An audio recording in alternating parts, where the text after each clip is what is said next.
Welcome to Medieval, and thanks for joining us. You might be wondering, wait, this isn't the normal voice of the show? That's because I'm a new co-host, and I'll be narrating many of the episodes related to British medieval history.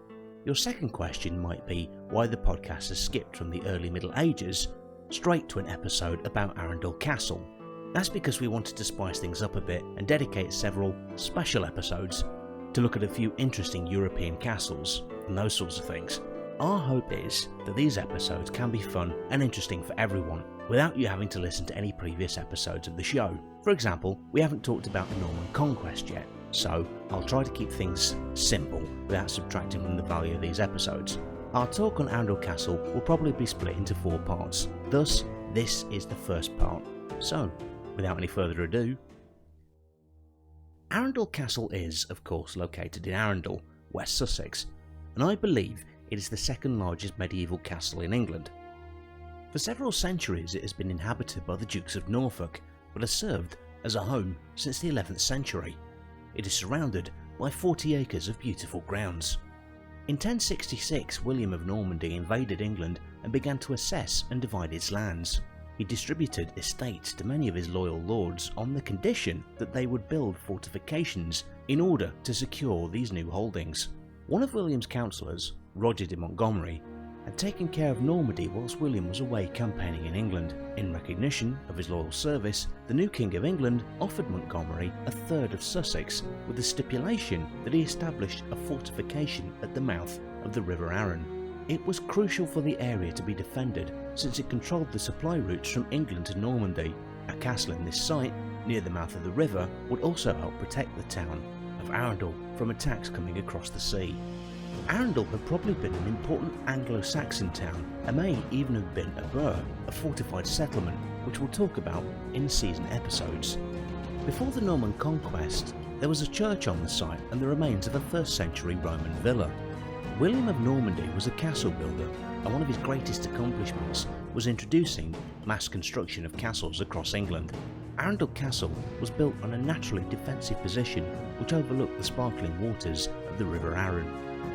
Taking the typical form of William's fortifications, Arundel Castle was a motte-and-bailey defence built out of earth and timber.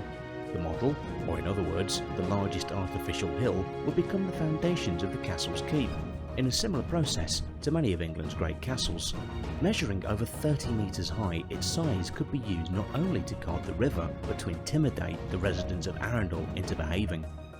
There were 2 baileys in the early form of Arundel Castle.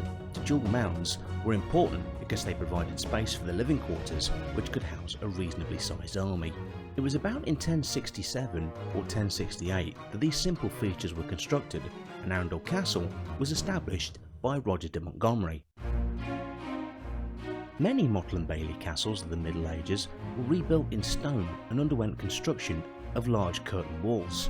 However, this would most often take decades or centuries to happen. That workers began reconstructing Arundel Castle in stone just a few years after its establishment adds weight to the fact that it was a crucial and highly important fort. In 1070, the gatehouse of Arundel was completed in stone, comprising a singular rectangular tower, and within several years more areas of the fortification were being developed into stronger defences.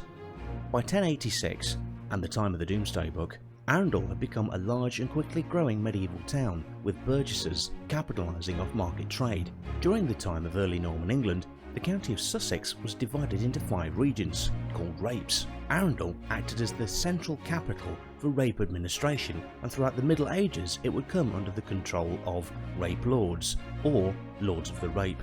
The first time Arundel Castle saw some proper action was in 1102, when the Earl of Arundel, at the time Robert of Bellamy, rebelled against King Henry I. He had defended the castle against Henry, and the siege lasted 3 months.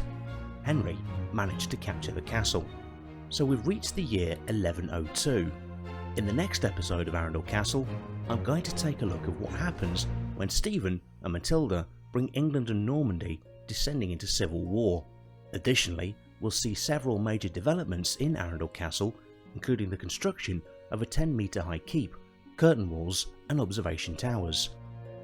Our goal is to cover numerous special episodes such as these, but in order to do so, we've began outsourcing some of the time-consuming production tasks to talented freelancers. The Arundel Castle episode has been researched excellently by Ainaa Daniyal. The script was written by Joshua Potts, and the narration by me.